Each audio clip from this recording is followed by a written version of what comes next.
Well, our next speaker is going to talk about celebrating. And she knows how to celebrate. This girl, this woman, goes to most concerts in England. And every time she goes to a concert, she stands up and she dances. And, yeah, Rev Anne is not only my director of the choir, she is one of my oldest and dearest friends. She's traveled with me all over the world. And I'm excited to have her here, so please welcome Rev Anne Corbin.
Because that's what we really call it here, isn't it? Yes, it is. And why do we call it Sunday celebration? You know, partly I think is because I don't want to feel like this is just church. When we grew up and had to go to church. I'm going to church today because my mom said I had to. No, we get to celebrate.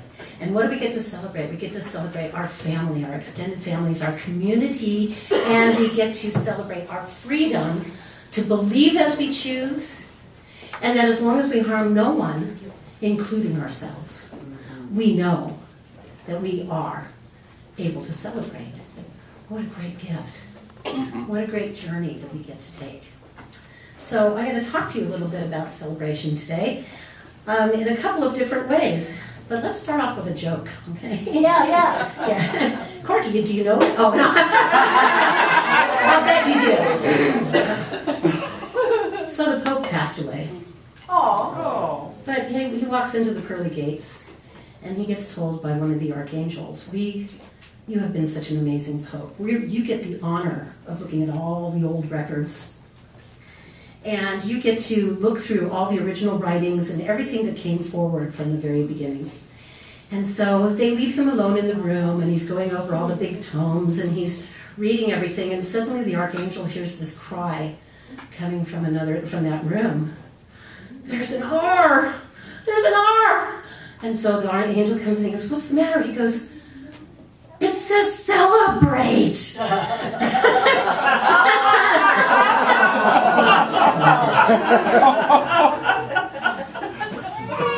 Really, don't you think that's really what the original documents say?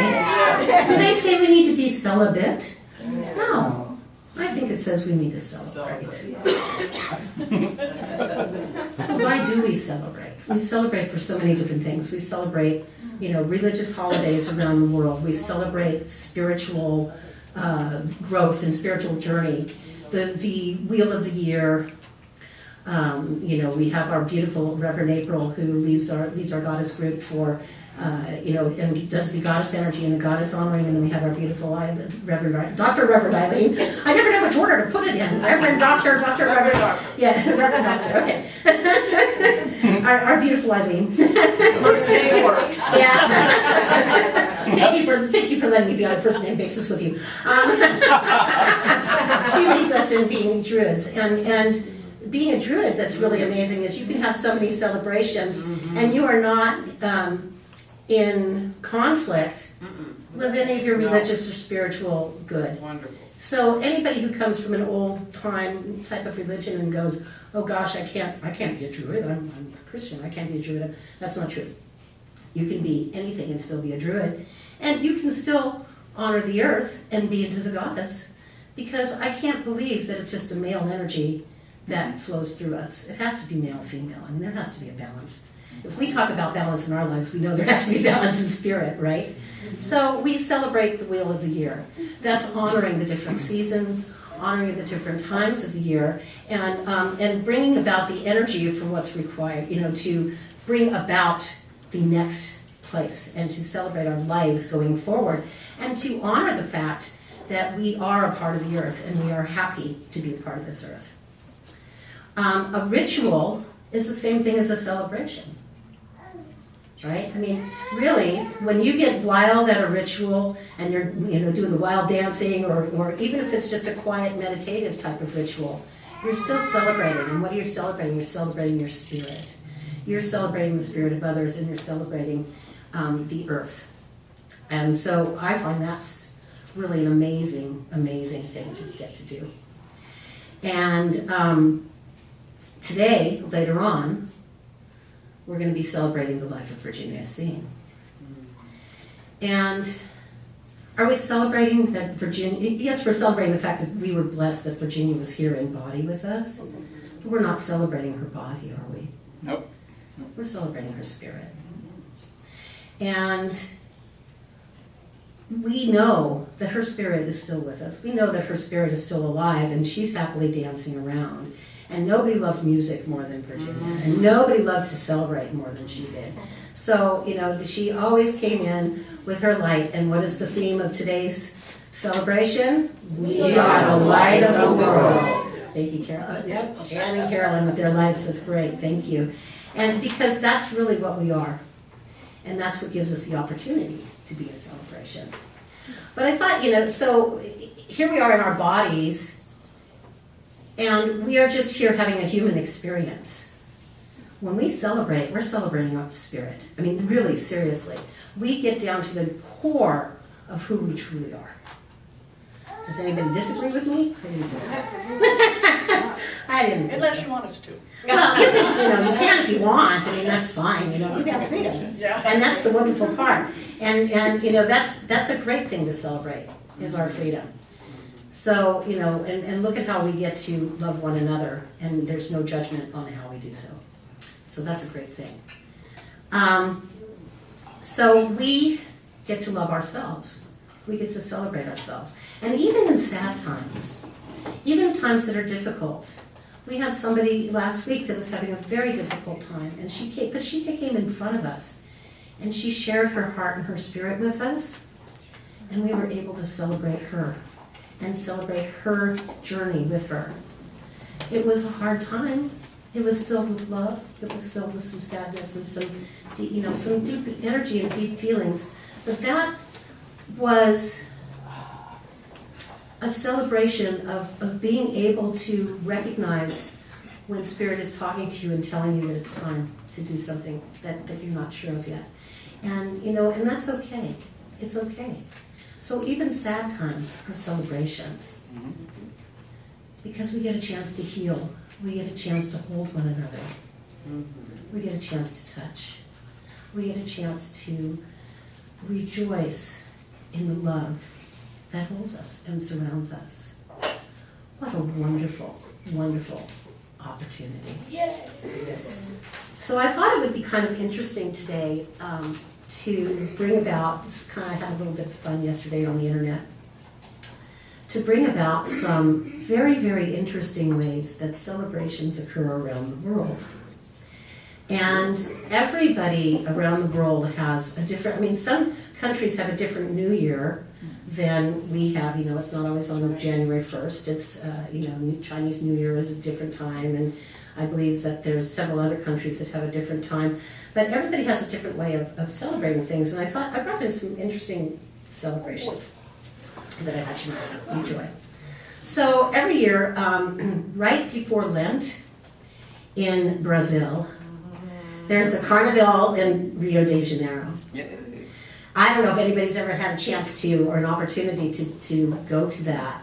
I think that might be something to put on my bucket list. My friend Sue and I were talking yesterday about, we watched the bucket list, and we were talking about, we don't really know what we would want on our bucket list, because I feel as though I've done just about everything within my dreams so far in my lifetime. I've been so blessed and so lucky and so many things to celebrate. But I started reading about this, and I thought, well, if I can handle the crowds, it would be really, really cool and fun to do, you know. So it's actually, the carnival is the biggest parade in the world, and it's held right around Lent. So just before Ash Wednesday, and they have samba dancers and all kinds of schools of samba dancers that get to perform, and it's world famous. It's been, the first festival dates back to 1723. I don't know how to samba dance much, but I learned a little bit when in my Dance Central for Xbox, my Xbox game. So I can do a little bit of it. But the carnival begins on a Friday, and it ends on Ash Wednesday. And then there is a separate area that's set aside for the samba dancers to continue to dance, and for other people to go and join them. But they, yeah. Once you rev up, how do you stop? That's right. And I believe that there's prizes and things for the best dancers and best groups of dancers, but you know, it just sounds like such a fun time. And just getting out there and celebrating, and the celebration obviously as we're stepping up to Lent and to Ash Wednesday is obviously around the idea of Easter is coming, and the, you know, that energy and that's sort of feeling. So that's kind of fun. Well, Yes, a lot of Dave. people don't know, they celebrate Carnival in San Francisco, in the Mission, every year about that time. And I used to go there. I lived there for 20 years, and I have a lot of Brazilian friends, and oh my God, you guys talk about having a good time. In San Francisco? Yeah. Really? At the same time? Okay. So, Oh yes, the Brazilian community, New Orleans Mardi Gras, yeah. Yeah, the Brazilian, they do run that too, but it's like, you get in there with the Brazilian crowd and they tell you what's fun and what's not as fun, or what's not too fun, and then they go, just go over here with us. go over here and hang out with us. She'll have fun. Let's go with us. You know, that's, you know. I had to call in my front door, I was so tired. Yeah, well, you know, it's funny because I love to dance, and it's getting to be harder and harder to dance at concerts, and so, you know, and I was talking about this yesterday. I was at a show one time, and you know, John Anderson comes down to the edge of the stage and he looks at me and he goes, "Stand up," and I'm going, "I can't. Nobody here was standing up. I just, you know, I can't do it, right?" And please, you know. So I stood up, and some guy, you know, smacks me in the back, and you know, so I have to sit down again. So I do a lot of chair dancing. You'll see my arms up a lot, but it's okay. I'm still celebrating with the music. Yeah. I don't want to hurt anybody else's good time. You know, so I do love to celebrate and I love to dance, but I don't want to harm anybody else from them having their good time either. So if I got to go to a carnival, then I would be able to dance and nobody would tell me to sit down unless I chose to, right? So freedom. I have to go bring your chair. That's right. So how about Oktoberfest? That's held in Munich, Germany, and of course we have an Oktoberfest here. This is really interesting. I found this out was funny. The first time it was held in 1810, it was because it was an important part of the Bavarian culture, and it was originally a commemoration for Prince Ludwig's wedding. Yeah. And to the biggest, and then it turned into the biggest beer celebration in the world. Yeah. And the rest of the Yeah, I mean, you know, there's a couple of celebrations that I didn't feel real comfortable bringing into church, but you know, there's a few other kinds of celebrations that are very interesting in the world, and I'll tell you about them later if you want to come talk to me one-on-one. So in Oktoberfest, it's a 16-day festival running through September until the first weekend of October. And over 6 million people from around the world attend every year in Munich. The best place for Oktoberfest in Germany is Ludwigsburg. Yeah. Go there and we spotted it, it wasn't bad. Yeah. it's not bad. Yeah, I've been there too, but it's like Ludwigsburg where it actually originated, and it spilled down from the castle Oh, into the main plaza. So I'm not a beer drinker, but you know, Me it's neither, still fun to go celebrate. It was and a enjoy. lot of fun and a lot of bratwurst and schnitzels and different Well, kinds of schnitzels. Food, okay. Food is a reason to celebrate, okay? There is definitely a reason to celebrate when there's food. Okay, there you go. If there's food, you'll see me. Yeah, of course. People say, "Oh, you can eat, drink, and be merry." It's like, okay, give me some water and give me lots of food and I'm happy. Yeah. Yeah. Has anybody heard of the Yiping Lantern Festival in Thailand? Yes, I've heard of it. It's an absolutely gorgeous festival, and actually now they have to hold it in such a manner that it's in an area where it won't disrupt airspace. Because what they do is they make these beautiful lanterns, and they light candles, and that it makes them float, and they float them up into the air. And the photograph that was online was just breathtaking. Yeah. Just millions of these beautiful things, and this is actually a celebration to obtain Buddhist merit. So I know Dave is going to know a lot about that. It attracts a lot of people, and it's the floating lights in the air. It's absolutely hypnotizing. I'm just looking at the pictures, like I said, it's amazing. And it was supposedly began somewhere around in 1863 or so, and the festival was adapted by the Thai Buddhists in Thailand to honor Buddha Siddhartha Gautama. And the candle venerates the Buddha with light. We are the light of the world. And the actual is called krathongs, symbolize the letting go of one's anger and hatred and all life difficulties. What a great thing to celebrate! Using light to take all the bad away. Yes, to take all the bad away. And when we are doing ceremonies in a Native American type of a manner, or just any kind, I know in my goddess studies and a lot of different things, we have done ceremonies where we will take and write down all of our angers and things that we want to let go of, and we burn them to send that energy out to the atmosphere and allow spirit and universe to take care of it for us, because we have faith that when we do that, we're letting it go. So, that's kind of the sacredness of smudging, is letting that, cleansing the air as well as cleansing the energies. There's, burning incense. There's so many different ways in order to do this, and we have the honor of that. One of the greatest celebrations that involves candles is our Jan is a big part of bringing to us the light of lights. And this year, if I may add, Please. Annie, this is our 30th year Wow. of doing it, so 30 please years. come. It's our 30th year. We're already planning for it. We've got a couple of amazing speakers that have gone through dramatic. It is December the 9th. It is always the second Wednesday in December. Always the second Wednesday, and it's also at Church of the Valley. Okay. Okay, so we're Thank normally able to have it. They give it to us for free. And for those who have never attended Light of Lights, the purpose behind this is to celebrate all the spirits that have left, all the beautiful spirits that have left us. And there's always music and beautiful speakers and wonderful energy and tears and love and hugs and food, because Corey always makes sure we're fed, and it's beautiful. I had a reading one time, and they were channeling Kathy, and they said, she sees a lot of candles everywhere, and I'm seeing a lot of candles, and she wants to thank you for remembering her, because every year what we do is we get to go and we get to stand at a microphone and speak the names of our loved ones that have passed, and then light a candle in their honor, and then we get to bring that beautiful candle home, so that energy and that spirit remains with us. That's a great celebration. King's celebrating down there, just playing with his toys. It's okay, don't worry about him, hon. He's not a disruption. I want you to recognize that, okay?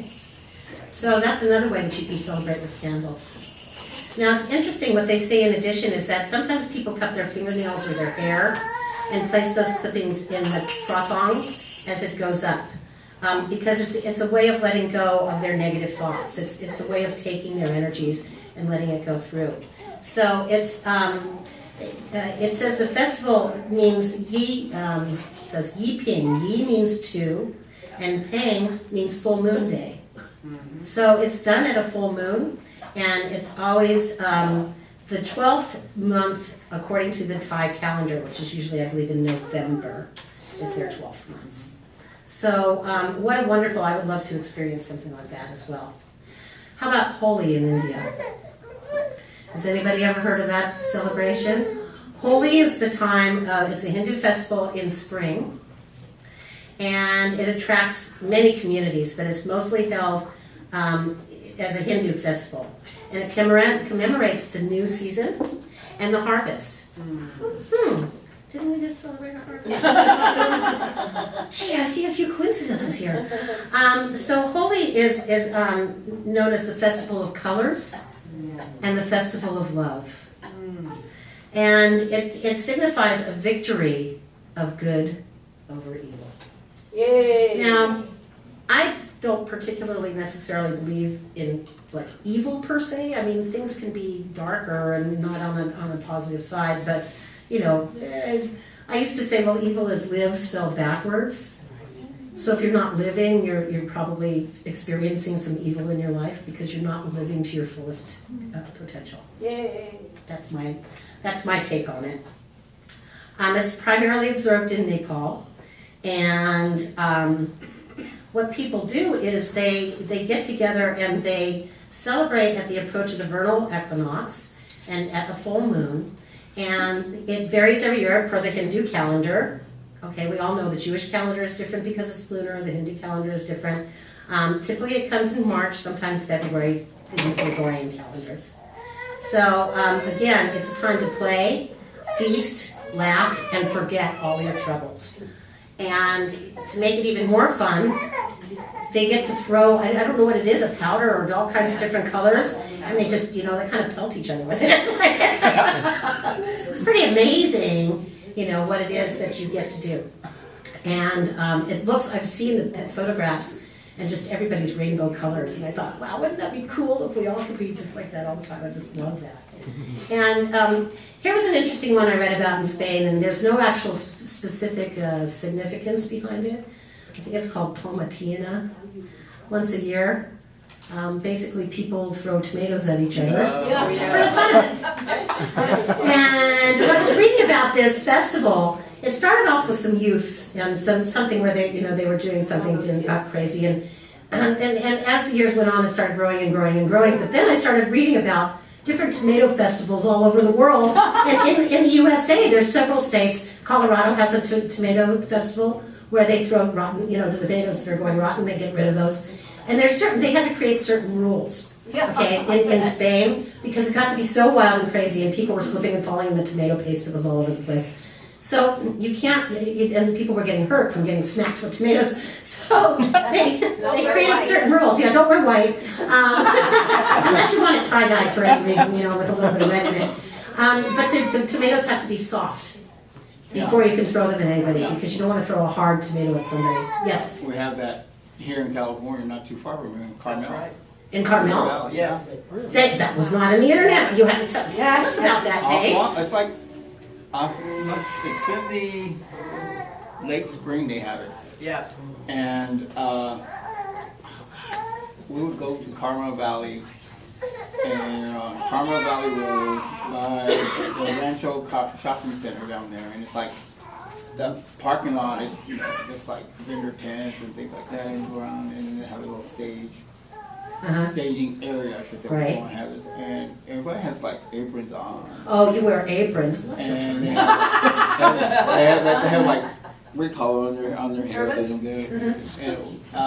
And, no, it's like, you put like a shower cap or something on your hair. So and I was like, what are they doing? And then they started throwing tomatoes at each other, and I was going, oh, how fun. Yeah, as long as you don't get dirty. So I got home, and I was covered with tomato gunk, and I was like, what did you do? I said, don't go out and look inside my car. Whatever you do. I believe, Annie, I was told by a Spanish friend of mine that it's kind of, he said, in your Native American tradition you have coyote, kind of the spirit of the trickster. We also have that spirit. We call it the little devils. Okay. And the tomatoes just represent when the little devil Little comes devils. out. And it's like Oh. freeing up the energy so they're not afraid of it. So there is actually a spiritual meaning behind it, because I wasn't finding anything like that in the internet when I was looking for it. But it just seemed like such a fun thing, let's go have a food fight.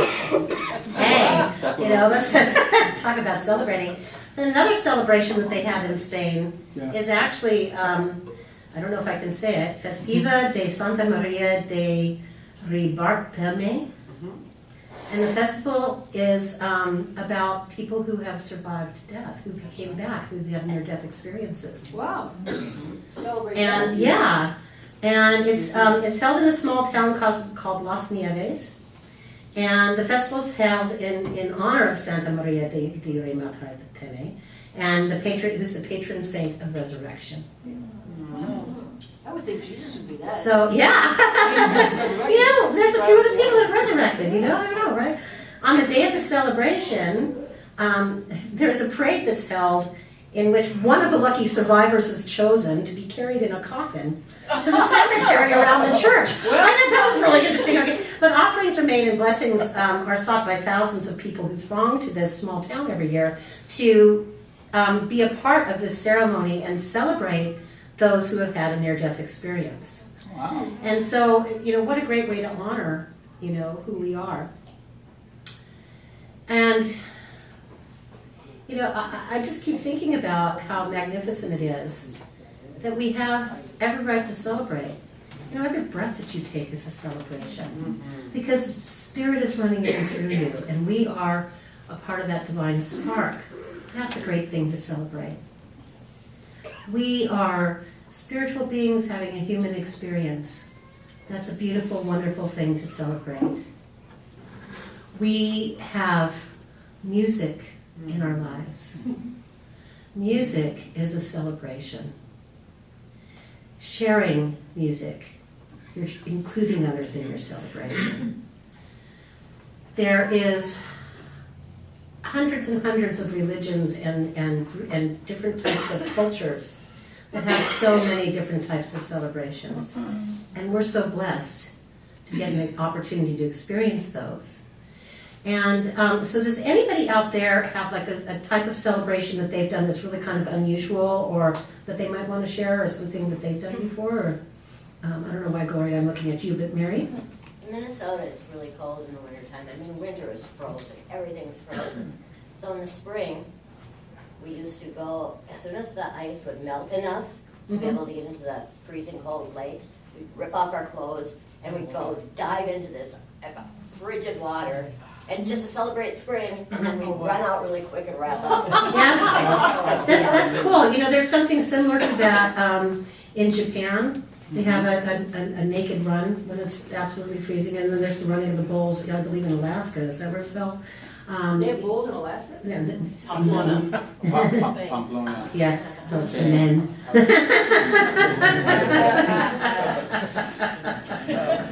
Corky. But in a way, that's kind of a baptism, isn't it? It is kind of, it is, Kind of a yeah. baptism.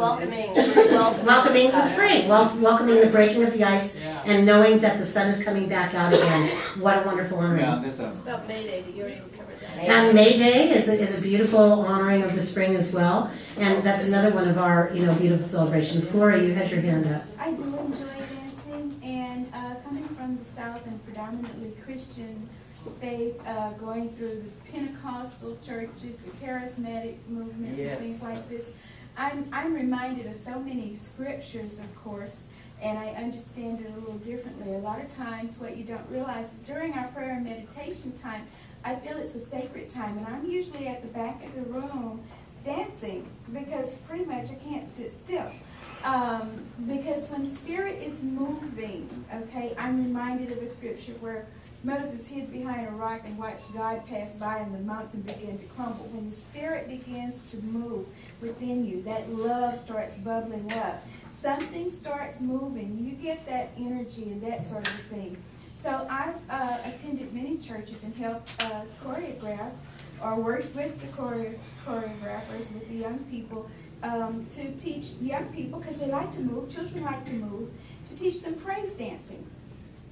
And so David danced before the Lord. I go out to the beach and I dance before the Lord, because you just allow the vibrations of nature and sun and earth and wind and everything to flow through you. And dancing becomes a ritual, a celebration, Yes. part of your meditation, It does. part of your communication with God. And that's what, even believe it or not, rock and roll music does that for me. Because it depends on the music, because the music that I listen to has a very spiritual message. And although it's rock and roll, it's got really positive energy and positive music. And Carolyn, I want to hear from you. I want to hear what your I yours remember is. when we were kids, my mom's divorce took like 4 years, in which she had it, we put cans in the car and decided to just divorce it, she hung all the way through. Just divorced, I love it. See, so you can turn anything into a celebration, right? Yeah, and so, you know, back in mind, let me segue back to what Gloria was saying, is that when I'm at a concert, you know, the music moves me, it touches my soul, and it touches my spirit, and the movement that I make, because I'll tell you, I grew up with my mother saying I walked like a farm boy pushing a plow, that I had no coordination whatsoever, but people say to me, you dance, and you dance beautifully. So I let go of that thought of being a farm boy pushing a plow, because I too was a tomboy, but I love the energy of movement, and usually it's mostly with my hands. And people will come to me and ask me if I'm Indian, you know, because of the way I move my hands, maybe I'm doing some mudras and I don't know. And, you know, it's an unconscious thing, and maybe it's just past lives coming forward. Anybody else have a different kind of celebration? Yes, Dottie? Yes, when my kids were young, we had Kids Day, and we had it every July, and we had 8 of them for 8 years, and we would invite everybody, and we would call them Boone County Fair. We had a Boone Stock where we had bands. We had Boone Tenniel. We had Boone Island. I made a volcano in the backyard and threw popcorn balls out of the top of it. And we got, so first it was 20 people, and the last one we had 150 people for. And I had to get a permit from the city of Santa Clara to have live music until 8 o'clock at night. And 2 cop cars were at the end of our cul-de-sac counting down the minutes. And Sherry, you went to quite a few of our Boone Stock. Yeah, that's what I was gonna say. It's my favorite. It was Boone Stock, yeah. And so you can make your own celebration. You can. Dottie knows how to celebrate. I mean, anybody that's known Dottie more than, you know, a few years has been to some of her birthday parties. And she just knows how to throw a party. And, yeah, it is fun. And everybody gets to dress in costume, and we all get to be, you know, silly. And it's just a time to just celebrate our humanness and having fun. Dave? Well, in Japan, the northern island of Hokkaido, they have a celebration that they do there.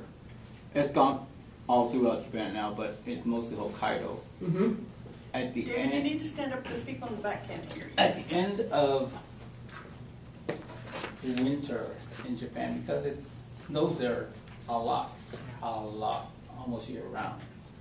And when the snow melts away, they have the celebration where it goes to the end of the town, and they shout at the top of their lungs towards the east.